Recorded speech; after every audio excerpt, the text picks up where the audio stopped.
அம்மாடி துர்கா, ஏமா இப்படி இருக்க? உன் புருஷனுக்கு ஒன்னா இருக்காது, அவன் நல்லாதான் இருப்பான்.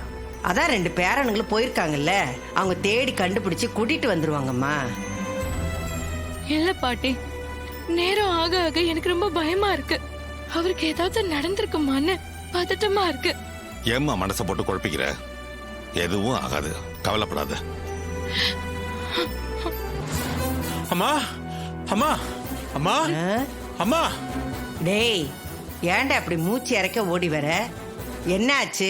அம்மா, உங்க பேத்தி துர்கா புருஷன் இறந்து போயிட்டு தான் ஊருக்குள்ள பேசிக்கிறாங்கம்மா.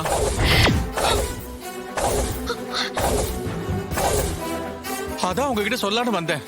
வச்சனா சரி, என்ன மாத்திரா பேசுற நீ? இல்லம்மா, ஊர் முழுக்க நவீன் செத்துட்டு தான் பேசிக்கிறாங்கம்மா. உங்களுக்கு தெரியுமோ தெரியாதுன்னு சொல்றதுக்காக வந்தம்மா.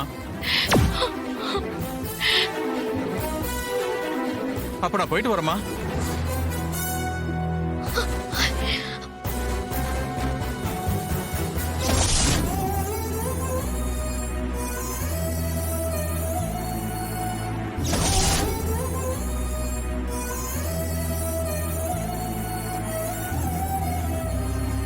என்னையா அது?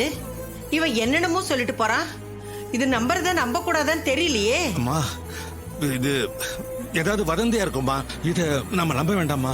ஆமாப்பா, நம்ம ஊர்ல தான் இருக்கிறதா பறக்கிறதுன்னு சொல்லுவாங்களே. இங்க பாரு துர்கா, நீ எதுவும் பெருசா எடுத்துக்காத. அந்த ஆள் சொல்லிட்டு போனது கண்டிப்பா உண்மையா இருக்காது. ஆமா, நவீனுக்கு எதுவும் ஆயிருக்காது.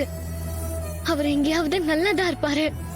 அம்மாடி துர்கா, ஒன்னா இருக்காதுமா, நீ கவலைப்படாம இருமா. அவன் நல்லா இருப்பாம்மா.